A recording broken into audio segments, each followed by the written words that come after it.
ሰላም ለእናንተ ይሁን። የጌታ ኢየሱስ ውስጥን የሚያረሰርስ ትልቁ ሰላም ለእናንተ ይሁን። አእምሮን ሁሉ የሚያልፍ ሰላምን በነፍስ በስጋ የሚዘራ የጌታ ኢየሱስ ሰላም አሁንም ይብዛላችሁ። እንደምን አላችሁ? በጣም የሚወዳችሁና የምናፍቃችሁ ከመሄድ በፊት ደግሞ አብረውኝ ሲወጡ ሲወርዱ የነበሩ አገልጋዮች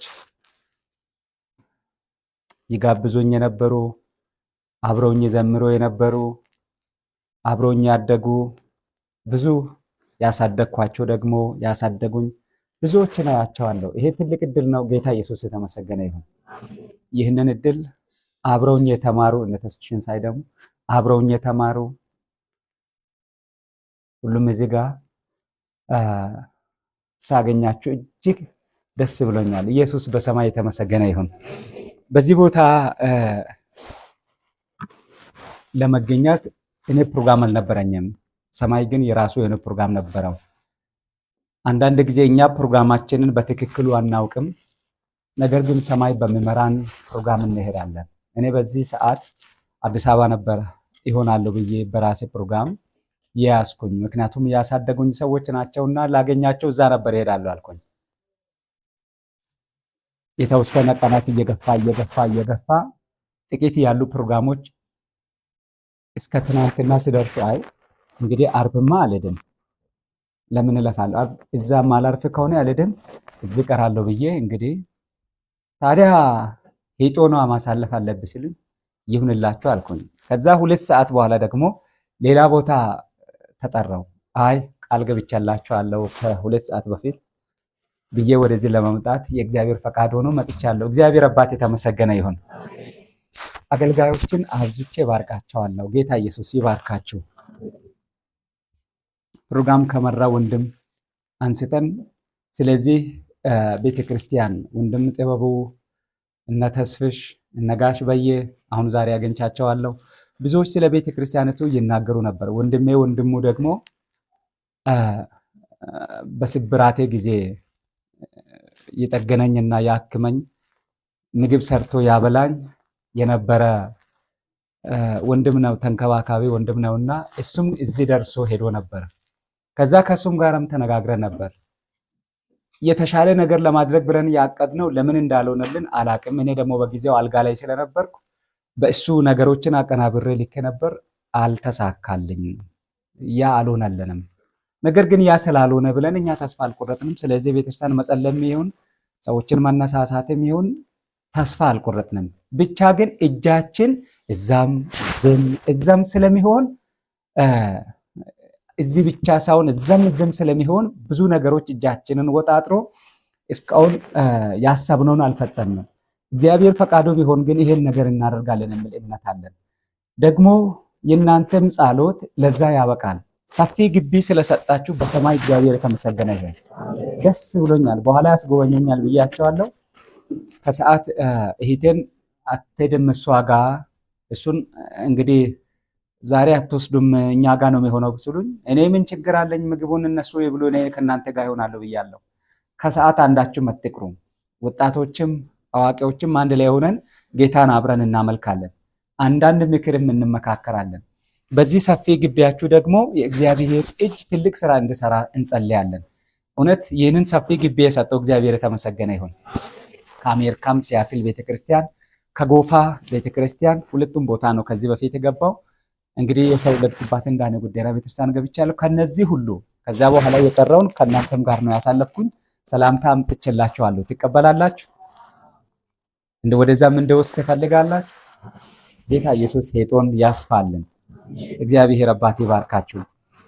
ከጸሎት ጀምሮ ከመጀመሪያ ጥቅስ ንባብ ፋንታ ስለ ጤና ትምህርት ያስተምር ነበር አንድ ወንድም። የጤናን ትምህርት የጀመረልን ኢየሱስ ክርስቶስ ነው። የፋውስን ፕሮግራም ልክ ነው አይደል? ያ ጌታ የሚገባ ምክር መክሮናል። ያንን ምክር እውነትን ማድረግ እንዳለብን ዛሬ አጠናክሮ ተናግረዋል። እውነትም ተግባራዊ እናድርገው። በጸሎት ደግሞ እህቴ ምስጉ ስትጸልይ እንዲህ አለች፣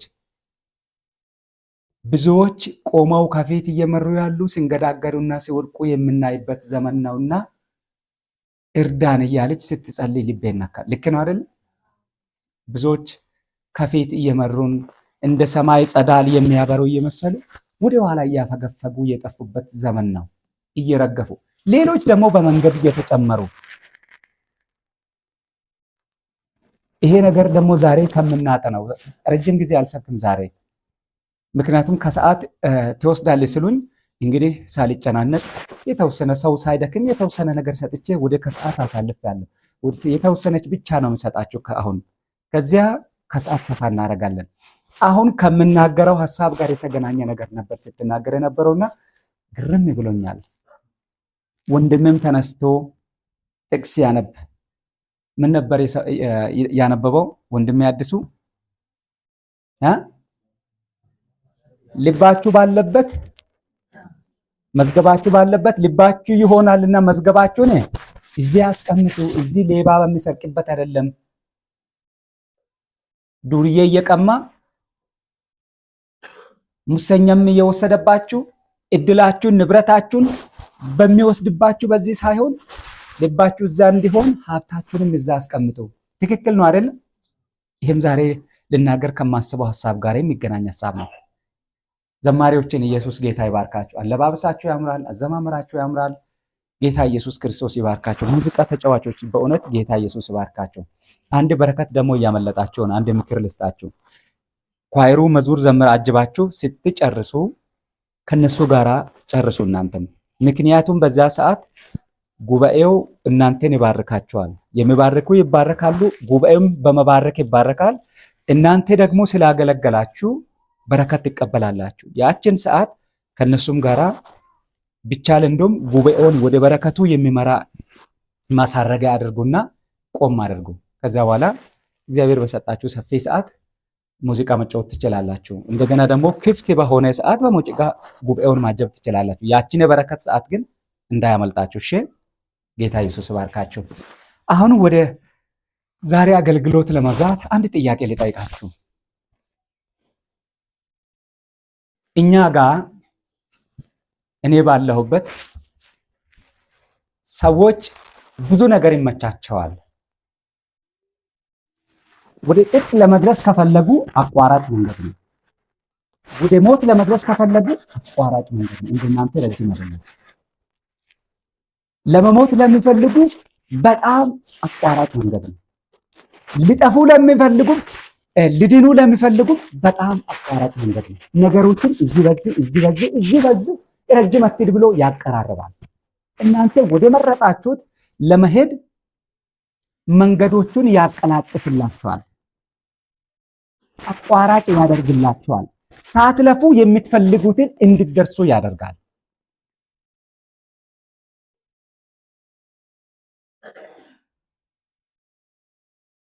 ከዚህ የተነሳ ሰዎች ዛሬ ትናንት ከነበራቸው አቋማቸው ተለይቷል። ምን ወደ ማለት መጡ? ምኑን አንብበው እንደሆን አላውቅም። ከምን ተረድተው እንደሆን አላውቅም። ምናልባት የተወሰነ የመጽሐፍ ቅዱስ ትንቢት ጨረፍታ ወስደው ይሁን አላውቅም። ጌታን ፍጹም የካዱ የታውት አሉ። እንዲህ ይላሉ።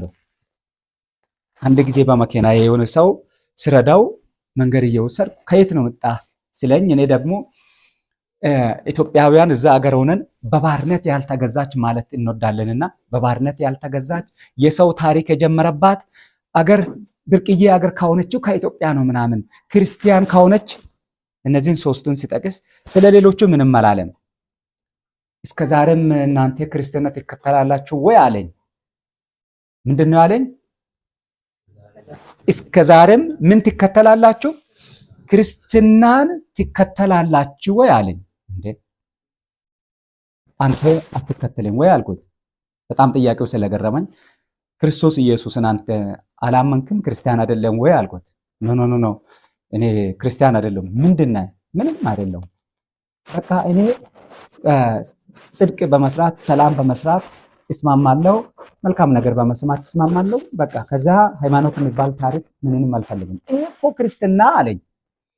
ይሄ እኮ ክርስትና አንድ ጊዜ በጣም ኃይለኛ የሆኑ ሰዎች ተነስተው ለሰው ሁሉ ሰበኩና ሰውን ሁሉ ክርስቲያን አደረጉ እንጂ ከዚህ መጣ የማይባል ትርጉም የሌለው ነው አለ።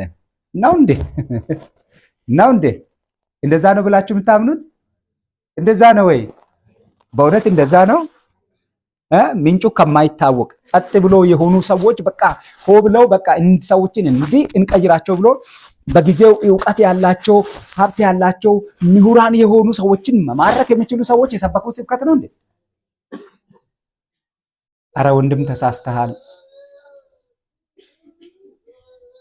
ከዚያ ምግብ ልመገብ ስጸልይ እንዴ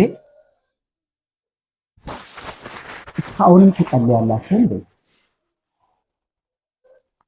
እንዴ እናንተ አትጸልዩም እንዴ? እኛ መጠየቅ ካስፈለገ የሚያስፈልገንን መጠየቅ ካስፈለገ ቴክኖሎጂውን ስለምንጠይቅ ኢየሱስን መጠየቅ አያስፈልገንም ማለት ማንን ስለምንጠይቅ የሚያስፈልገንን ሁሉ ቴክኖሎጂ ስለሚያቀራርብልን አሁን እግዚአብሔርን መለማመጥ ምንም አያስፈልግም አለ። ከዚህ የተነሳ አሁን ይሄኛው እብደታቸው ይሄኛው ክህደታቸው እየጨመረ ከፍ እያለ ሲመጣ መጨረሻ አካባቢ ሲደርሱ ደግሞ እግዚአብሔርን መሳደብ ይላቸዋል። መሳደብ ይላቸዋል። አሁን በመጨረሻ እኔው ከሚመጣበት አገር እስካሁን በርዶ እንደሆነ አላውቅም እንጂ ያልጠፋው እሳት ወጥቶ ነበር ጀምሮ ነበር አይደል? አንድን ብርቅዬና በጣም ሀብታም ከተማ በዓለም አሉ ከሚባሉ ሀብታም ከተሞች ትልቅ የመጀመሪያ ከሚባሉ አንዱ የሆነውን ከተማ ሙሉ በሙሉ እስኪጨርስ ድረስ እሳት የጫረው ከምንድን ነው? እግዚአብሔር እንደው ምን በለነው ጀመረች። በዚህ ሀገር ለእከሌ ይሄን አክላታለሁ እንግዲህ ሀብታሞችና ትልልቅ የሆኑ ሰዎች እንደ ምርጫ ወረቀት ነገር ታድሎላቸዋል መሰለኝ። በዚያ እከሌ አንደኛ ሁለተኛ እየተባሉ ሲወጡ እግዚአብሔር ዜሮኛ ወጣ አለች። እግዚአብሔር ዜሮ አለች። ሰው ደረጃ ሲኖረው እግዚአብሔር ደረጃም አልነበረው እነሱ ጋር። ይሄ ደግሞ በጣም ስለሚያስደስታቸው ሆ ብለው ነው የሚያጨበጭቡት። እንዲያውም እግዚአብሔር እኮ ዩኒቨርሲቲን ፈጠረ የሚባለው እሱ እኮ አልፈጠረም። ይሄን ዩኒቨርሲቲ ዓለምን በሙሉ በመፍጠር እሱ ያደረገው አስተዋጽኦ ዜሮ ነው አለች። አሁንም ዜሮ፣ እግዚአብሔር ዜሮ። በምንም መንገድ እችን ነገር ዛሬ ጠበቅ አድርጌ መናገር ፈልጋለሁ። እባካችሁ በምንም ሁኔታ እግዚአብሔርን አትዳፈሩ። በምንም ሁኔታ እግዚአብሔርን አትዳፈሩ። በመጨረሻ ይህች የምታምረው ብርቅዬ ከተማ እንዲህ የተዋበችው እኮ ያለ እግዚአብሔር ነው። ይህ ከተማ እኮ እግዚአብሔር የሌለባት ከተማ ናት። የለውም አይደለ? ኦኬ 24 ሰዓት አልሞላም። ኦኬ እኔ የለውበትም አይደል? አትኖሩም። በል እሳት ይጀምር እናጠፋለን ብለው ውሃ ሲያፈሱ ውሃ ደግሞ ነዳጅ ይሁንና ይጨምራል። ከላይ ውሃ አሜሪካ ላይ እንደዚህ ሀገር አይደለም። ለሚመጣ ጥፋት ሁሉ ተዘጋጅተናል ብለው የተዘጋጁ ናቸው። የተኛውም ጥፋት ቢመጣ እንድናለን ብለው የተዘጋጁ ናቸው። ይሄ እንዲህ አይነት እሳት ወጥቶ በቀላሉ ማቃጠል አይችልም። ከመሬት ኃይለኛ ውሃ የሚረጭ የእሳት አደጋ መኪና አለ፣ መኪናዎች አሉ፣ ማሽኖች አሉ፣ በየቦታ የሚለቀቁ ውሃዎች አሉ። ከሰማይ ደግሞ በአውሮፕላን የሚፈሳል። ቆሞ ነበር። በአንድ ሰዓት እናቆማለን ብሉ አልቻሉም። በአንድ ቀን እናቆማለን ብሉ አልቻሉም። በአንድ ሳምንት እናቆማለን ብሉ አልቻሉም። በአንድ ወርም አልቻሉም። ቀጠሉ እስኪጨርስ። እግዚአብሔር ትልቅ ነው።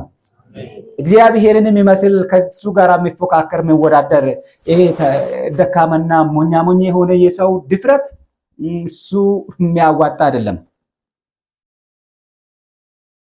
እንግዲህ እግዚአብሔር የለም ለማለት ዳዊት ዘምሯል። ሰነፍ በልቡ እግዚአብሔር የለም ይላል አይደል ያለው? ማን ነው ያለው? ሰነፍ ስለሆነ መሆን ያለበት ነገር በትክክል ስለማያውቀው እግዚአብሔር አምላክን ፈጣሪን ምንም አልፈጠረም። እዚህ ቦታም የለም፣ እሱን አያገባውም፣ በዚህ ድርሻም የለውም፣ ከማንም ድሃ ዜሮ ነው። ሂድ ከዚህ ሲሉ ኦኬ እኔን ከሸኛችሁኝ እናንተ አትኖሩም፣ እሺ በል እስቲ በዚህ ከተማራችሁ ብሎ ትንሽ ይሳጫሉ። የሚገርማችሁ ደግሞ እዛ ውስጥ የሚጸልዩ የኛ ቤተክርስቲያን ሰዎች ነበሩ። የሚጸልዩ ቤተክርስቲያን ነበረችን። እንደነዚያ በእብነ በረድ በወርቅ በድንጋይ በምናምን አይደለ የተሰራችው፣ በእንጨት ነበር። ቤተክርስቲያኑ የተሰራችው በእንጨት ነው። ዙሪያ ሁሉ ሲቃጠል ይህች የእንጨት ቤት ተረፈች። ቆይ ምን ሆኖ የሚቃጠለው የእንጨት ቤት እንጂ የድንጋይ ሲቃጠል፣ እብነ በረዱ ሲቃጠል፣ ወርቁ ሲቀልጥ እንጨቱን ምን አተረፈው? እዛ ከሚቃጠሉ ህንፃዎች አንዱ ውስጥ ደግሞ ሁሉም ነገር ተቃጥሎ አልቆ መጽሐፍ ቅዱስ ብቻውን ተርፎ ቀረ።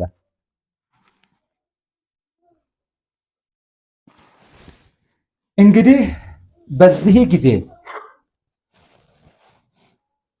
ጊዜውና ሁኔታው ሰዎችን እግዚአብሔር የለም በሉ ብሎ እየሰበከ እነሱም እግዚአብሔር የለም እያሉ ነው። እናንተስ ምን ትላላችሁ? ለእናንተስ ምንድን ነው የሚመስላችሁ? በዙፋኑ መንግስቱም የማይገረሰስ ስልጣኑ ለዘላለም የማይደመሰስ እሱ የእሱን ስልጣን ማንም ሊሻመም ሊወርስም አይችልም። እርሱ በዙፋኑ ለዘላለም ይኖራል። አሜን። እግዚአብሔርን ምንም ብትደክሙ በኃጢአት ብትወርቁም እግዚአብሔርን ግን አትጋፈሩ። እሱ በዙፋኑ አለ። አሜን። ሌላ ጥያቄ ሊጠይቃችሁ። አሁን ጊዜውና ሁኔታው እንግዲህ ቴክኖሎጂ ሌሎችን እግዚአብሔር የለም በሉ ወደ ማለት እያመጣ በእግዚአብሔር ፋንታ ቴክኖሎጂን እንጠይቃለን፣ እሱ ይሰጠናል፣ ስለዚህ እግዚአብሔር አያስፈልገንም ወደ ማለት ሄደዋል። አሁን ሌሎቹ ደግሞ ምን ጀምረዋል? እግዚአብሔር አምላክ አለ ይመጣል፣ የዘመን መጨረሻ የሚባል ታሪክን መጥራት ስለማይፈልጉ ዘመኑ ወደ ፍጻሜ እየቀረበ ነው፣ ዘመኑ ሊያልቅ ነው። እንግዲህ አንድ ነገር ከሆነ ግን እኛ ለማምለጥ ምን መሆን አለብን?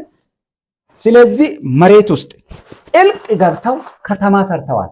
አንድ ጊዜ በመኪና ሰዎችን አንዳንድ ጊዜ ከስራ በኋላ ትንሽ የጋዝ አንዳንድ የተወሰነ ገንዘብ ለማግኘት በትርፍ ጊዜ ሰዎችን በመኪና እንረዳቸዋለንና ጂፒኤሱ ሲወስደን ጥልቅ መሬት ውስጥ ከተማ እኛ ከላይ ነው የምናውቀው።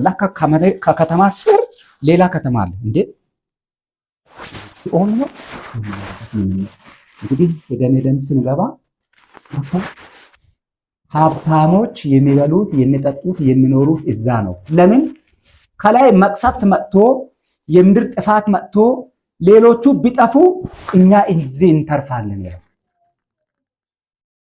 እናንተ ምን አዘጋጅታችኋል?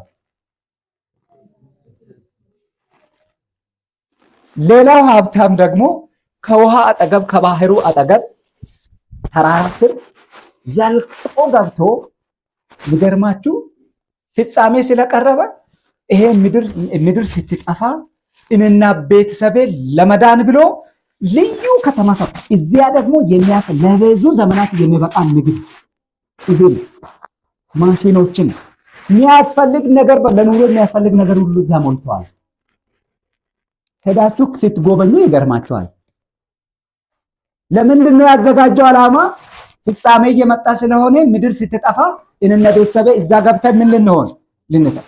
መጽሐፉ ያለው ስተራራ እንደ ተንብቆ እንዲህ ይወዛወዛል ነው አለው። ተራራ ስለ እሱ እየሰራው ቤት ተራራው እንዲህ ሲወዛወዝ ታዲያ ተደርምሶ እንደም ከላይ ካሉ ሰዎች ቀድሞ የሚሞት እየመሰለኝ ነው።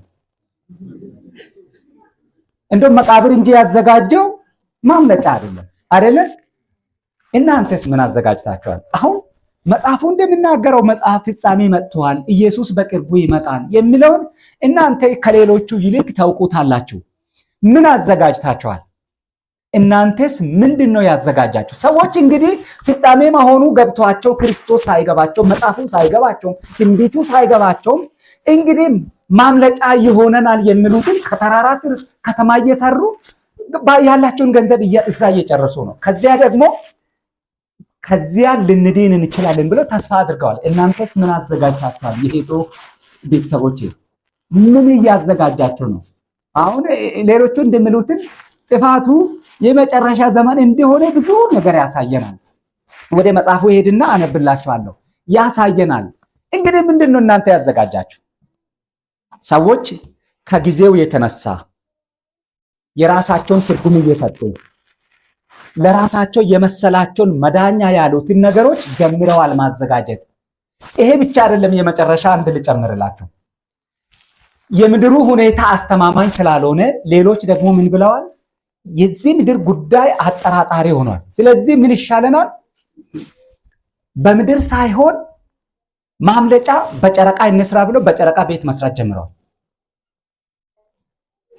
እንደገናም ከጨረቃ ሌሎች ፕላኔቶችን ደግሞ የተኛው ለመኖር ይሆናል ብለው እየፈለጉና ወደዛ ቤተሰቦቻቸውንና ራሳቸውን ለማሸሽ ጥረት እያደረጉ ነው። መጽሐፍ ቅዱስ ግን ለመኖሪያነት የተፈጠረችው ማን ብቻ ናት? ለሰዎች ልጆች ምድር ናት እንጂ እነዚያ አይደሉም። ስለዚህ እነዚያ ለሰዎች መኖሪያነት ስላልተፈጠሩ ለሰዎች አይሆኑም።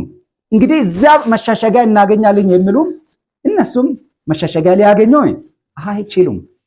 ታዲያ የት ይሁን መሸሸጊያው? ታዲያ የት ይሁን ማምለጫው? ታዲያ የት ይሁን መዳኛው? መጽሐፉ እንዲህ ይላል። ከዚች ትንቢት መጽሐፍ አንድ ክፍል ላንብብላችሁ።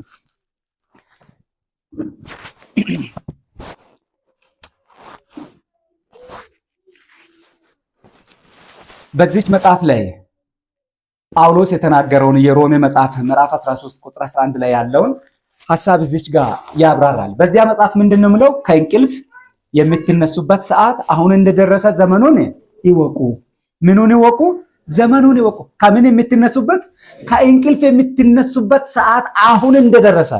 ለምን? አሁን ሌሎቹ የጊዜው ሁኔታ አንዳንዶቹን አሳብዷቸው ወስዶ እግዚአብሔር የለም በቃ እግዚአብሔር ከዚህ በኋላ በዚህ ድርሻ የለውም እያሉ ሲሳደቡ በአለንጋ እየተገረፉ መሆኑን እያያቸው ነው።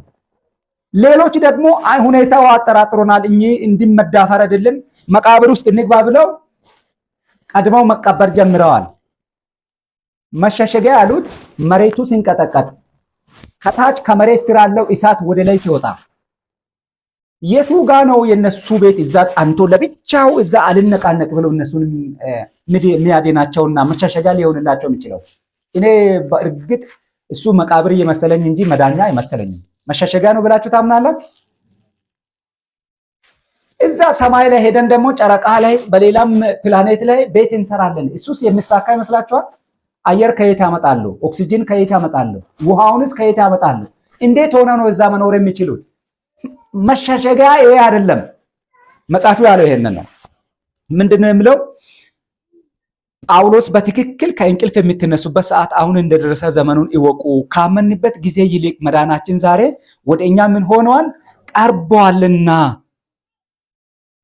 የጨለማውን ስራ ትተን የብርሃንን ጋሻ ጦር እንልበስ። በቀን እንደሚመላለሱ በብርሃን እንመላለስ። በዘፈን አይደለም፣ በጭፈራ አይደለም፣ በስካር አይደለም፣ በእነዚህ አይሁን፣ በብርሃን ግን እንመላለስ ይላል። እንጸልይ። እግዚአብሔር በዚህ ጊዜ ስምህን እጠራለሁ። በእውነትም ዓለም የምትሆነውን አታውቅም። ምክንያቱም ነገ ሊሆን ያለው ምን እንደሆነ ስላልገባት ሐሳቧም ዝብርቅርቅ ያለ፣ እምነቷም ዝብርቅርቅ ያለ፣ ማመንና መተማመን የምትችልበት የሌላት ሆና ዛሬ ትራወጣለች። እኛ ግን ምስጢሩን የምናውቅበት ብርሃን በእጃችን ስለተሰጠ ይህንን ብርሃን ዛሬ አስተውለን መውጣት እንድንችል እግዚአብሔር ይርዳን። ቃልን ተናገረን፣ በጌታ በኢየሱስ ስም አሜን። ስለዚህ ታዲያ እኛ ከእንቅልፍ የምንነሳበት ሰዓት አሁን ነው። ከዘመኑ የተነሳ አሁን ከእንቅልፍ ተነሱና በብርሃን ተመላለሱ ሲል ጊዜው ሌሎች እንደሚተረጉሙት እንደሰጉትም አሁን ወደ ምንጠራጠርበት የፍጻሜ ነው ወደምን ደረጃ እናውቃለን አናውቅም? በምንድን ነው የምናውቀው? እኛ ሌሎች እንደሚሰጉትም እውነት ጊዜው አልቋል። ጌታ ኢየሱስ እንዲህ ብሎ ነበር ሐዋርያት ሲጠይቁት፣ ክርስቶስ ሆይ ታዲያ አንተ የምትመለሰው የአንተ መምጫና የዘመን መጨረሻ ምልክት ምንድን ነው ብለው ጠይቀውት ነበር አይደል? እዛ ጋር የነገራቸው ትንቢቶች አንብባቸዋል። ማቴዎስ 24 ላይ ሁሉም ተፈጽመዋል ተፈጽመዋል። ስለዚህ ጊዜ የት መድረሱን እኛ እናውቃለን ወይ? ከዚህ አንድ ክፍል ላንብብላችሁ። ማንኛውም ዓለም አቀፍ ጉዞ የሚያደርግ ሰው ሁለት ነገር ይዞ ይሄዳል። የጉዞ ካርታ፣ ይሄ አሁን በአውሮፕላን የሚነዱ ሰዎችና በጂፒኤስ የሚሄዱ ሰዎች ይገባቸዋል የምናገረው። የአውሮፕላን ካርታ እና የጉዞ እቅድ ዝርዝር ፋይል ይዘው ይሄዳሉ። ከዛ ይሄ ዝርዝር እቅዱ ምን ያደርጋል? ካርታው ላይ ምን ያክል መንገድ አልፈው እንደመጡ፣ ወዴት እየሄዱ እንደሆነ፣ ምን ያክል እንደቀራቸው እያዩ ነው የሚሄዱት። እኛ ሀገር መኪና ሲነዳ መንገዱን እንዲሁ ጸጥ ብለን ባጃጅና መኪና እንደሚነዱት እንዲሁ አታውቁም። ምክንያቱም ይሄ ሀገር በሙሉ ከተማ ስለሆነ የቱ ጋር እንዳላችሁ አያስታውቃችሁ። የሚያስታውቃችሁ ከፊት ለፊታችሁ ስንነዳ ጂፒኤስ እንላለን። መንገድ ማሳያ ካርታ ፊት ለፊታችን አድርገን ነው የምንነዳው። ምን ያክል ከየት እንደተነሳን ወዴት እየሄድን እንደሆነ፣ ምን ያክል አልፈን የት እንዳለን፣ ምን ያክል እንደቀረው ደግሞ ያሳየናል። በሱ ነው ምን ያክል ደቂቃ ላይ እንደምንጨርስ እንነዳለን። በዚህ ነው የምናውቀው። ይሄ አውሮፕላን የሚነዱ ሰዎች ከሀገር ሀገር የሚሄዱት በዚህ ሁኔታ ነው። ክርስቲያኖችስ ከየት ተነስተው ወዴት እንደሚሄዱ የሚያሳውቅ ካርታ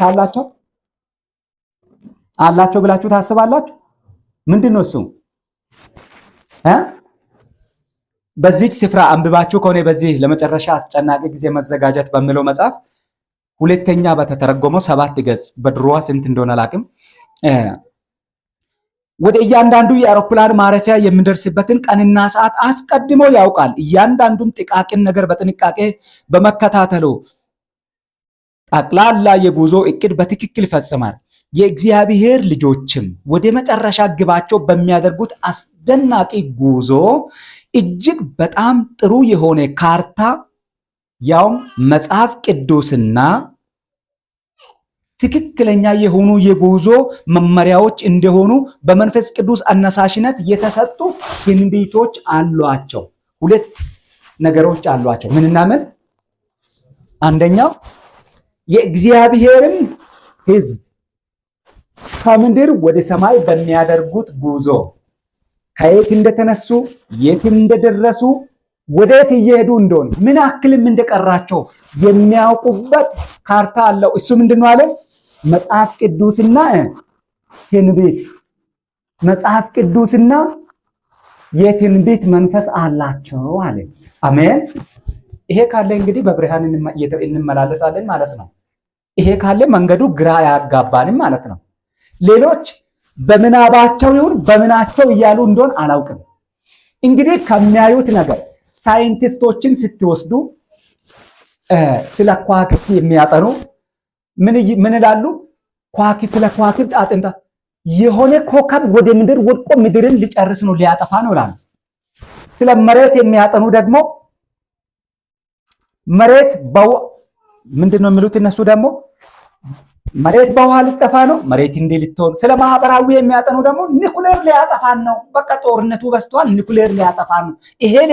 ስለዚህ ጉዳይ የሚያጠኑ ይሄ ሊያጠፋን ነው፣ ስለዚህ የሚያጠኑ ይሄ ሊያጠፋን ነው ይላሉ። ምድር የምትጠፋው በእነዚያ ሁኔታዎችና በእነዚያ ድምዳሜዎች አይደለም። የምድር ታሪክ የሚያበቃው ጌታችን ኢየሱስ ከሰማይ በክብር ይገለጣል። አሜን።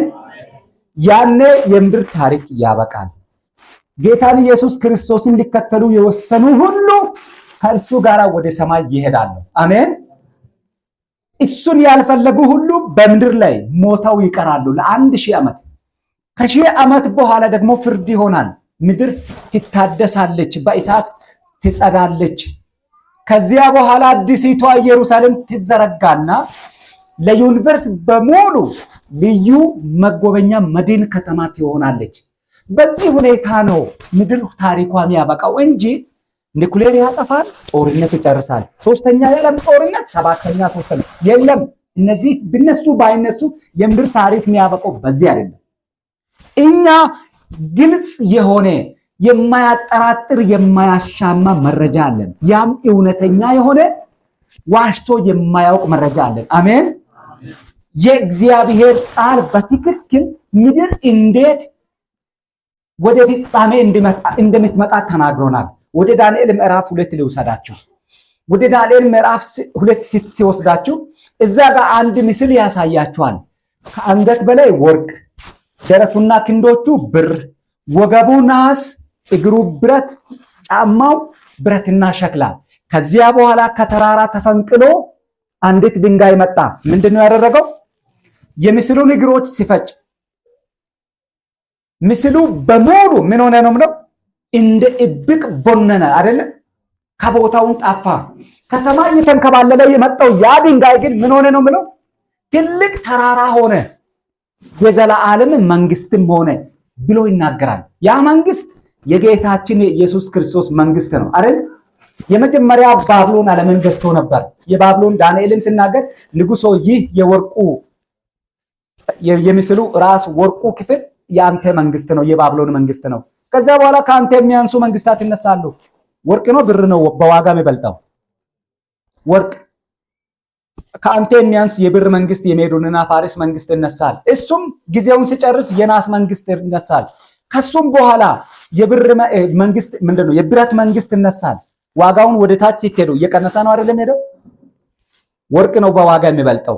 ከዛ ብር ነው የሚከተለው። ከዛ ናስ ነው የሚከተለው። ከናስ ብረት ደግሞ ከነሱ ሁሉ ረካሽ ነው። ከዛ ወደ ታች ደግሞ ብረትና ሸክላ ነው የሚቀላቀለው። ይሄ የተከፋፈሉ መንግስታት ዘመን ነው ብሎ የዚህን መጨረሻ ዘመን መንግስታት ታሪክ ከዚያን ጊዜ ጀምሮ እስከ ኢየሱስ ምጽአት ነው አይደል የተናገረው። ምኑ ነው የሚያሻማ? ከ606 ዓመተ ዓለም ጀምሮ ኢየሱስ ዳግም እስኪመለስ ድረስ ያለው ጊዜ ነው የተናገረው አይደል? የቱ ጋና ነው? የቱ ጋና ንገሩ። ቅድም አንብቤላችኋለሁ። የእግዚአብሔር ሕዝቦች ከተነሱበት ከምድር ወደ ሰማይ በሚያደርጉት ጉዞ የጉዞ እቅድና ካርታ አላቸው። ያው ምንድነው አለ? የእግዚአብሔር ቃል መጽሐፍ ቅዱስና የትንቢት መንፈስ አላቸው አለ። ታዲያ መጽሐፍ ቅዱስ በየትኛው ዘመን ነው ብለው ነው የሚነግረን? እየነገረን አለው በዚህ በዳንኤል ምዕራፍ 2 ሲታዩ በየትኛው ዘመን ነው ያለ ነው? በወርቁ ዘመን ነው? በነሐሱ ዘመን ነው? በብረቱ ዘመን ነው? የቱ ጋር ነን? ብረትና ሸክላ ተቀላቅሎ መግዛት ከጀመረው ራሱ ስንትና ስንት ጊዜ ሆኗል። ኃያላንና ደሃ መንግስታት ዓለምን የሚገዙበት ዘመን፣ የተከፋፈሉ መንግስታት የሚገዙበት ዘመን። በነዚያ መንግስታት ዘመን የሰማይ አምላክ የሱን መንግስት ይመሰርታል አይደል ያለው። ታዲያ አሁን ከዚህ ቀጥሎ ከዚህ መንግስት በዚህ በዳንኤል ምዕራፍ 2 ሲታዩ ከዚህ መንግስት ቀጥሎ የሚቀጥለው በዚህ መንግስት ዘመን በእነዚህ በተከፋፈሉ መንግስታት ዘመን የጌታችን የኢየሱስ ክርስቶስ ዳግም መመለስ ነው አይደለም የሆነው። ታዲያ ምንድን ነው ቀረው? ካርታው ነው፣ ጂፒኤሱን አንብበናል። በጂፒኤሱ ያለንበትን አይተናል። ከዚህ በኋላ መቼ ይሁን መቼ አናውቅም። ቀኒቷና ሰዓቲቱን አልነገረንም። ነገር ግን ጌታችን በቅርቡ ምን ይሆናል? ይመጣል። አሜን። ጌታችን በቅርቡ ይመጣል። ስለዚህ እሱ ስለሚመጣ ምድር ስለምትጠፋ እኛ መቃብርን ቆፍረን መቃብር ውስጥ መጀመሪያም ቀድመን አንገባም። አሜን። እኛም ቦታችን እዛ አይደለም። መቃብር ቆፍራችሁ ግቡና ከተማ ሰርታችሁ ቤት ሰርታችሁ እዛ ትተርፋላችሁ አላለንም። ይሄ አይደለም መፍትሄው። ጨረቃም ላይ ትሄዱና እዛ ተነጥቃችሁ ሄዳችሁ ቤት ሰርታችሁ ትኖራላችሁ አላለንም። እሱም መሸሸጊያ ሊሆን አይችልም። ሰማይና ምድር ይናወጣል፣ ሰማያት ይናወጣሉ፣ የሰማይ ኃይላት ይናወጣሉ ነው ያለው። አያተርፍም። ያም እንግዲህ የሚያተርፈው ምንድን ነው ታዲያ? በዚህ ጊዜ እናንተ እያዘጋጃችሁ ያለው መሸሸጊያ ምንድን ነው? ዓለም እንደዛ ብለዋል። የሚክድ ሙሉ በሙሉ አይ አያስፈልግም። ታላላቅ ሰዎች አንድ ሰውን ሁሉ አሳምነው ያመጡት ነው ይሉታል። ይሄም ስህተት ነው ብለናል። መቃብር ቆፍሮ እዛ መኖርም ስህተት ነው ብለናል። ሌላ ሀገር ዓለም ፕላኔት ወጥተን ቤት ሰርተን እንኖራለን ብል አቅምም የለም። ይሄ መዳኛና መሸሸጊያ ቢሆን እኛ ደግሞ እዛ መሄድ አንችልም አይደል? እንግዲህ ማለቃችን ነው። ሌላ አማራጭ መፈለግ አለብን። ዝም ማለት የለብንም። በኋላ ከማነሳው አንድ ሐሳብ ላንሳላችሁ። በዚህ መጽሐፍ ላይ ወደ መሃል ስንገባ አንዲት ቦታ ላይ እንዲህ ይላል፣ የእግዚአብሔር ሰዎች አስማት በተደረገበት ቦታ እንዲቆሙ ሆነው አየው። ምን ንገሩኝ እስቲ? ምን አስማት በተደረገበት ቦታ ላይ ቆመው አየው። ምን ማለት ነው? ይሄ አስማት የሚባለው ነገር አይድረስባችሁ፣ ደርሶብኝም አቅም ቢደርስም አይሰራም። እኛ ላይ ያፈዛል መሰለኝ አይደል? አእምሮን ያስታል፣ ያላችሁበትን ያስረሳል። ያላችሁን ሁሉ ሌላው ሲወስድ ዝም ትላላችሁ፣ ያላችሁን ሁሉ ትሰጣላችሁ። ሁኔታችሁን፣ ማንነታችሁን፣ ራሳችሁን እንዳታውቁ ያደርጋል። ከዚህ የተነሳ የእግዚአብሔር ሰዎች በዚህ ጊዜ ሁለት ታላላቅ ነገሮችን ስተዋል። አንድ የጊዜውን ማጠር፣ ሁለት የነፍስ ዋጋ ክብርነት። ይሄን በኋላ አነሳለሁ። አንዴ ካመለጠች፣ አንዴ ከጠፋች መተኪያ ያላት እንደ ነፍስ የላትም አይደል?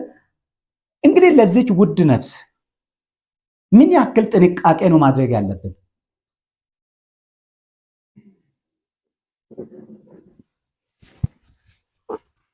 ከመጽሐፍ ቅዱስ አንድ ክፍል እናንብብ እስቲ። ያዕቆብ መጽሐፍ ላይ ልውሰዳችሁ፣ ምዕራፍ 4 ላይ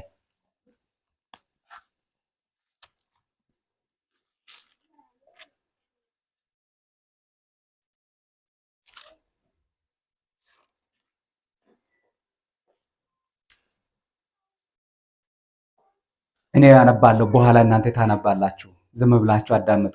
እናንተ ዛሬ ወይም ነገ ወደዚች ወይም ወደዚያች ከተማ እንሄዳለን፣ በእርሷም 1 ዓመት እንቆያለን፣ እንነግድም አለን፣ እናተርፍም አለን የምትሉ እንግዲህ ስሙ። ነገ የሚሆነውን አታውቁም። ነገ የሚሆነውን ምን አትሆኑም? አታውቁም። ታዲያ ሕይወታችሁ ምንድናት? ለጥቂት ጊዜ ታይቶ እንደሚጠፋ እንፋሎት ናቸው ይላል። ይልቁንም የጌታ ፈቃድ ቢሆን እንኖራለን፣ ይህን ወይም ያን እናደርጋለን ማለት ይገባችኋል። እቅዳችሁ በዚህ ጊዜ እኖራለሁ፣ እዛ ጋር እሄዳለሁ። አንድ ጥያቄ ልጠይቃችሁ። ልጆቻችሁን አረብ የምትልኩ ሰዎች፣ አረብ የምትሄዱ ሰዎች ምን ያክል ታምኗቸው አላችሁ? ልጆቻችሁን የሚቀበሉና እናንተን የምትወዱ ልጆችን የሚቀበሏቸውን ሰዎች ምን ያክል ታምኗቸው አላችሁ? ታውቋቸው አላችሁ? አታውቁም። ታምኗቸው አላችሁ? ለልጄ መጥፎ አትሆንም፣ አይሆንም፣ ሰውየውም ቤተሰቡም ጥሩ ይሆናል ብላችሁ ታምናላችሁ? ዝም ብሎ ማወርወር ነው። የምታምነው ኢየሱስ ደግሞ እኔ ቦታ አዘጋጀችላችሁ፣ እናንተን እኔ ወዳለሁበት ልወስዳችሁ እመጣለሁ፣ እስከዛ ተዘጋጅታችሁ ጠብቁ፣ እኔ ቦታ አዘጋጀችላችሁ እየመጣሁ ነኝ ተዘጋጁ ብሎ የሚታመን ኢየሱስ እንደዛ ብሏል። ታምኑታላችሁ?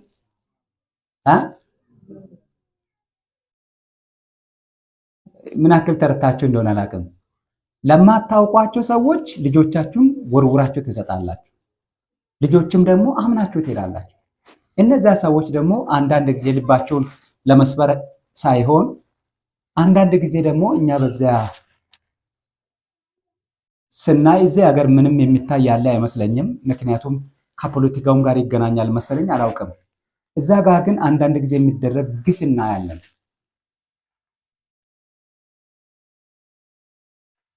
ከኢትዮጵያ የሚሆን ከአፍሪካ ይሁን ከፊሊፒን ከኤዥያ ከምናምን የተሰበሰቡ ልጆችን በፎቅ ሲወረውሩ እናያቸዋለን። ሲበድሏቸው እናያቸዋለን።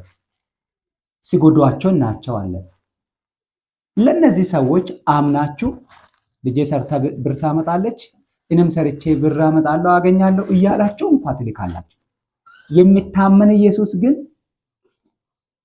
የሚያዝንላችሁ፣ የሚወዳችሁ፣ በምድርም የሚያኖራችሁ፣ በሰማይ ደግሞ ቤት አዘጋጅቼ እኔ ሊወስዳችሁ እየመጣሁ ነኝ ተዘጋጁ ብሎ ሲል አናምነው። ፍጹም የማናውቀውን የሚጨክንብንን የሚጎዳንን ሰው ደግሞ አምነን ያለንን የምንወደውን አሳልፈን እንወረውራለን። ሰው እኮ ሞኝ ነው። መጽሐፍ ቅዱስ እንዳለም ሰው እኮ ሞኝ ነው። ክርስቲያኖች ጌታ ኢየሱስ ለዚህ ነው ሞኞች አትሁኑ። ምን ሆኑ አለ? ጠቢባን። እንደ ሞኞች አትሁኑ፣ ጠቢባን ሁኑ። እግዚአብሔርን በመፍራት ተሞሉ። እዚያ እንሄዳለን፣ እዚህ እንሄዳለን። ደቡብ አፍሪካ ሄጄ ነበር። እንዴት እንደጠላው ያን ነገር። እዛ ሀገር ያሉትን ምስኪን ወንድሞችን ኢየሱስ ይጠብቃቸው። እንዴት እንደጠላው ሀገሩ የከብት ሀገር ነው። የሰው ሀገር ሳይሆን የከብት ሀገር ነው። ሰዎቹ እንደ ከብት ነው የሚያስቡት። የሚበሉት እንደ ከብት፣ የሚያስቡት እንደ ከብት፣ ጤናማ ጭንቅላት የሌላቸው፣ የሚበሉትን ፍሩሽካ፣ ወዲያው ይነፋሉ፣ ወዲያው ይሞታሉ። አስተሳሰባቸው ሙሉ የሞተ እግዚአብሔር ይኑር አይኑር ህግ ነው ምናምን የለም። አብሮኝ ካደጉትና ከመወዳቸው ወንድሞች አንዱን ቤቱ አዲስ ሙሽራ አግብቶ እዛ አገልግሎት ሲሄድ ቤቱ ወስዶኝ ነበርና ምግብ ከበላን በኋላ ምን ያክል እዛ አገር በኖረው ህይወት ጥቃት እንደደረሰበት ሰውነቱን አውጥ። አብርሃም ምን ሆነ ነው? ይሄ ምንድነው? እዚህ ወግተዋል፣ እዚህ ወግተዋል፣ እዚህ ወግተዋል፣ እዚህ ወግተዋል፣ ከጀርባ ተወግቷል። ተወግቶ የተጠቀጠቀ አብርሃም ምንድነው? በቃ ታሳየኝ፣ ይበቃኛል፣ አቃተኝ። ይሄን ነው አገር የሚሉት፣ ይሄን ነው ስራ የሚሉት። ሰርተው ደግሞ የሚያተርፉት ነገር ምንድነው? አሸሽ ነው የሚነግዱት። ሱረታ የሚሉት ነገር አለ አይደል?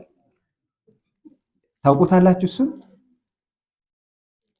ስጋራ ዋና ገንዘብ ምንጭስ ነው። እሱ ነው።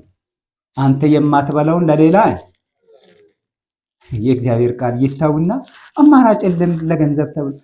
ወዳጆች ሆይ መጽሐፉ የሚለን እግዚአብሔር ቢፈቅድ ይህንን ወይም ያንን እናደርጋለን፣ ተጥለን አንቀርም። ለእግዚአብሔር ታማኝ ነው። እዛም እንሄዳለን፣ እዚህም እንሄዳለን አይደለም። እዛም እንሄዳለን፣ እዚህም እንሄዳለን አይደለም። ኢየሱስ እየመጣ ነው። ሰማይ ተዘጋጅቶልናል። መሸሸጊያ ዋሻችን የጌታ ኢየሱስ ክንፍ ይሁንልን። አሜን። በኋላ ወደ 4 ነጥብ በዚህ ጉዳይ አነሳለሁ። አሁን አልጨርስም። እኛ ታዲያ በዚህ ጊዜ ምንድነው ማድረግ ያለብን የሚሉትን ነጥቦች ከሰዓት አነሳለሁ። እኛ በዚህ ጊዜ ታዲያ ምንድነው ማድረግ ያለብን? እዛ እንሄዳለን፣ ይሄንን እንዲህ ሀብታም እንሆናለን፣ እዛ እንደርሳለን። ወገኖች ሆይ ለሁሉም የነገር ሁሉ መጨረሻ ምን ሆኗል? ቀርቧል። የነገር ሁሉ መጨረሻ በድህነት ብትኖርም በጣም ሀብታም ብትሆንም ሁለቱም የማይጠቅሙበት ጊዜ፣ ድህነትም የማይጎዳ ሀብትም የማይጠቅም ጊዜ ላይ ደርሰሃል። አድቬንቲስት አይደል? አሁን ብሔራዊ የይሁዳ አዋጅ ሲወጣ ምንድነው የምታደርገው? ያጠራቀምከውን ሀብት ለወንጌል ስራ ነው አይደል የምታደርገው? ራስን ጫካ ነው የምትሄደው። ያለንበትን እንወቅ። ለዚህ ነው ቅድም ሁለት ነገር እንድንረሳ ሰይጣን በጣም ይዋጋል። አንድ ህይወታችንን አራክሰን እንድናይ የህይወታችንን ዋጋ አቅልለን እንድናይ። እግዚአብሔር ህይወታችንን አቅልሎ አላየም። ህይወቱን ኢየሱስ አሳልፎ ሰጠው ለህይወታችንን ለማዳን አይደል? እኛ ግን እዚሁ በሰፈር ኩታንኩት ይህን ድንቅ ህይወት እናጠፋለን። በምርጫችን ከሆነ እሱ ምን አያስገድድም። ምርጫ ሰጥቶናል፣ አስተሳሰቡን ሰጥቶናል። ማሰብ፣ መልካሙን ማድረግ፣ መዳንን መጥፋትን እንድንችል የምርጫ ነፃነት ሰጥቶናል። ምንም ማድረግ አይችልም። ምርጫችንን በወደድነው እንድንሄድ ዝም ይላል። ነገር ግን በዚያም በዚህም እየተለማመጥ ይሄ ነው መሻል፣ ይሄ ነው የሚጠቅም፣ ይሄ ነው የሚያዋጣ ና ወደ እኔ እያለ ይለማመጣል። ስለዚህ ይህ ጊዜ ጌታን በጥብቅ የምንፈልግበት ሰዓት ነው። በኋላ ከማነሳቸው አንድ ቢሆንም የአሁኑን ሐሳብ ለማጠቃለል ወደ ሶፎንያስ ልውሰዳችሁ። ምዕራፍ 2 ማን ነው የሚያነብልኝ? ወደ ሶፎንያስ ልውሰዳችሁ። ከአራቱ አንዱን ነጥብ አሁን ላንሳ። በዚህ ጊዜ ልናደርግ ከሚገባው አንዱ ነገር ወዳጆች ሆይ ከቅዱሳን ህብረት አንታጣ። ከቅዱሳን ህብረት አንታጣ። እንሰብሰብ፣ ስለ ጌታ እንነጋገር፣ ስለ ኢየሱስ ክርስቶስ እናውራ፣ ስለ መገለጡ እንናገር፣ መጥቶ የሚሰጠንንም ህይወት የገባልንን ተስፋ እናስታውስ። ይህ የጊዜውን መከራ አክብደን እንይ። አው የምንኖረው ህይወት መልካም ህይወት አይደለም። ልንገራችሁ፣ ድህነት ብትሉ ምን ብትሉ ከኔ በላይ ድሃ ሆናችሁ አታውቁም። አሁን እዚህ ሀገር መጥቼ እዚህ ስመጣ ደግሞ አሁን ተመችቶኝ የምኖር ይመስላችኋል? አየሩ ራሱ አልተመቸኝም። በአፍንጫዬ አቧራና ጭቃ እና ደም ነበር ይወጣኝ ነበር ለረጅም ጊዜ። አየሩም አልተመቸኝም፣ እንቅልፍም አይዘኝም፣ አልተመቸኝም። አሜሪካ ብትሉት ኢትዮጵያ ብትሉት የትም ብትሉት ከዚህ በኋላ ተንደላቃችሁ የምትኖሩበት ዘመን አልቋል። ኢየሱስ በቅርቡ ይገለጣል። እውነት ልንገራችሁ፣ ኢየሱስ በክብር በቅርቡ ይገለጣል። እያነቡ የሚኖሩ የእግዚአብሔር ልጆች እንባቸው ሊታበስ ተቃርበዋል። በዚህ አይቀጥልም፣ በዚህ ሁኔታ አይቀጥልም። የእግዚአብሔር ሕዝብ እየተጨቆነ አሁን ደግሞ ሰይጣን ትልቁ ዓላማ ማንን ማስራብ ነው? የእግዚአብሔርን ሕዝብ። ማንን መጨቆን ነው? የእግዚአብሔርን ሕዝብ። ማንን ማስቸገር ነው? የእግዚአብሔርን ሕዝብ። ለምን? ሊለዩት ነዋ። ሰማይ ሊሄዱ ሌሎቹስ እጅ ሰጥተዋል። የእግዚአብሔርን ሕዝብ አሁንም ጦርነትን ሁሉ ሰይጣን የሚመልሰው ወደ አድቬንቲስት ነው። አንተ ሰማይ ሄዳለሁ ካልክ አድቬንቲስት ይሆናሉ ካልክ በዚህ ትንሽ ጊዜ ትልቅ ጦርነትና ችግር መከራ ይጠብቃል። ይሄን እያወቅ ግባበት። ከጥቂት ጊዜ በኋላ መሻገሪ ስለማይቀር በዚህ በአጭር ጊዜ ተስፋ አትቁረጥ። ለትንሽ ጊዜ ደስታ ዘላለማዊውን እንዳናጣ ጌታ ይጠብቀን። መክብብ መጽሐፍ ላይ ምንድን ነው የምለው? እናንተ እፍረት የሌላችሁ ሕዝቦች ሆይ አንብቡልኝ። እናንተ እፍረት የሌላችሁ ሕዝቦች ሆይ ትእዛዙ ሳይወጣ ቀኑም እንደ ገለባ ሳያልፍ ምን ሆኑ? የእግዚአብሔርም ቁጣ ትኩሳት ሳይመጣባችሁ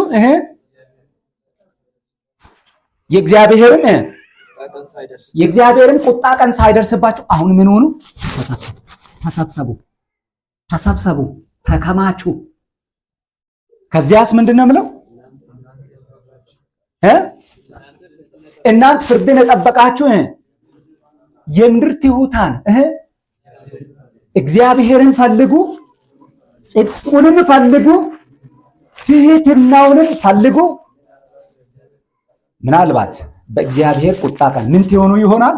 ትሰወሩ ይሆናል። በምድር ዋሻ ከተራራ ስር መሬት ቆፍሮ ቤት በመስራት ሳይሆን የምትሸሸጉት አሁን ተሰብስባችሁ ስለ ኢየሱስ በማውራት ስለ መገለጡ በማውራት ስለ ዝግጅቱ በማውራት እንዴት ነው ከዚህ ጥፋት የምናመልጠው ስለ መንፈስ ቅዱስ በማውራት በመጸለይ በመዘመር ጌታን በማለት ጌታን በመጠማት እንጂ ከጥፋቱ የምትሰወሩት አሁን ሞኞች እንደሚያደርጉት ነው። ይሄ ነገር ሁሉ ውሸት ነው እንደሚሉትም አይደለም። መሬት ቆፍረው በዚያ እናመልጣለን እና ቤተሰብ እንደሚሉትም አይደለም። ሌላ ፕላኔት ሄደን ቤት ሰርተን እናመልጣለን እንደሚሉትም አይደለም። እናንተ የምታመልጡት በምንድን ነው አለ?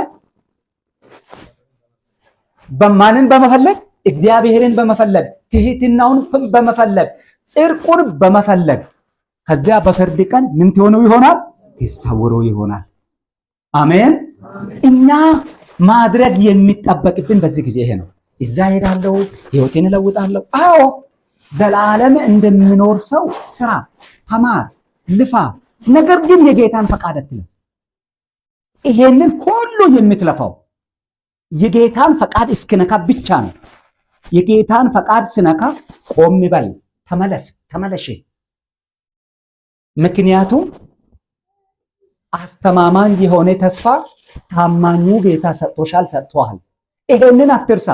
እኔ እመጣለሁ፣ ወዳለሁበት ምን አደርጋችኋለሁ? እወስዳችኋለሁ። እኔ ባለሁበት እናንተም ትሆኑ ዘንድ ዳግመኛ ምን ሆናለሁ? እመጣለሁ። ይህን ያልኩት እኮ ስለማደርገው ነው፣ ውሸት ስለሆነ አይደለም ብሎ አስተማማኝ ተስፋ ሰጥቶናል ታማኙ ኢየሱስ። ስለዚህ እሱ በቅርቡ ይገለጣል። ካርታውንም ስናነበው ጂፒኤሱን ስናነበው ወደ መጨረሻ ጥግ ደርሰናል። የከነዓንን ድንበር ደርሰናል። አሜን። ከዚህ በኋላ ይሄ ቀረ የምንለው ትንቢት እንግዲህ መጽሐፍ ቅዱስና ትንቢት ነው አይደል ያለው። ታዲያ ከትንቢቱ ምን ቀረ? ምንድነው ሳይፈጸም የቀረው በዚህ ጊዜ? ምንድነው የቀረው በዚህ ጊዜ? ሰዎች አሽዋፊዎች ይሆናሉ። ይሄው እንደውም የቅርቡ በሎስ አንጀለስ ላይ የሆነ ነው እናንተ የምታውቁት። ከዚያ በፊት በእንደ ታሪክ ለማየት ሞክሬ ነበር። ከዛ በፊት አንዲት ሴት ቆማ ልክ እንደዚችም እንዲህ ብለ ነበር ቆማ ሰውን እዛች ከተማ እያስጨፈጨፈች እግዚአብሔርን እንደዛው የለም እያለች ደሃ ነው እያለች ማሾፍ ጀመረች። ሶስተኛ ቃል ስትናገር ግን እንዲህ ከዝለፍ እግዚአብሔር እኮ ፈጣሪ አይደለም ብላ እየተናገረች እንዲህ ከዝለፍልፋ እዛው ፈረጠች። እነሱ ደግሞ ድራማ እየሰራች መስሏቸው ያሉ ጨበጨበ። እሷ እዛ እየሞተች ነው፣ ማንም ሳያነሳ ሬሳዋን ሰው ሳይነካ እዛ እየሞተች ነው። ለካስ ልቧን ወግቶ እዛ ወድቃለች። እግዚአብሔር የቅርብ አምላክ ነው። ድካማችንንም ያውቃል፣ ውድቀታችንንም ያውቃል፣ ችግራችንንም ያውቃል፣ ድህነታችንንም ያውቃል። ጠጋ ብላችሁ ከእሱ ጋር አውሩ። አሜን። እርሱ የለም እስከ ማለት የሚደርሱ ልቦች ዛሬም በቁጣ አለንጋ እየተገረፉ መሆኑን በአይናቸው አይታችኋል። ዓለም ዛሬ አንድ መንደር ሆኗል። እያሾፉ እንዴት እየተገረፉ እንደሆነ በቴሌቪዥናቸው አይታችኋል አይደል? ስለዚህ እነዚህ እንዴት እየተገረፉ እንደሆነ ያ አባባል ልክ እንዳልሆነ በትክክል ግን እያዩም ይክዳሉ። የሚገርማቸው እሳቱን ማን አመጣ ብለው እንዴት የተነሱ ሰው ነው ምናምን ነው ወፍ ናት ብሉት በየትኛውም ነገር መረጃ አጡ። እንግዲህ እሳቱን የጫረው እግዚአብሔር እጅ ነው። የተሳደቡት የእግዚአብሔር እጅ ነው። ያ ጌታ የተናገረው ነገር ሁሉ ልክ ነው። እሱ ያለ ሁሉ ይሆናል፣ እሱ ያላለው አይሆንም። እርሱ ደግሞ ካለው ነገር ሁሉ ትልቁ። እኛን በዚህ ምድር ሰይጣን እየጨቆናችሁ ኃጢአት እየጨቆናችሁ አትኖሩም፣ መጥቼ ይወስዳችኋለሁ ያለው ቃል ታማኝ ነው። ለዚህም ደግሞ የጊዜውን መድረስ በትንቢቱ ካርታ ስናነብ ጊዜው አልቆ እርሱ ሊመጣ ቀንና ሰዓት ብቻ ስላልተነገረን እንጂ ዘመኑን አውቀናል። ስለዚህ ተዘጋጅተን ይህንን የሚመጣውን ንጉሥ ለመቀበል ከእርሱም ጋር ለዘላለም በሀገራችን ለማረፍ ለመሄድ እንድንችል እግዚአብሔር ይርዳል። ጌታ ኢየሱስ ባርካችሁ።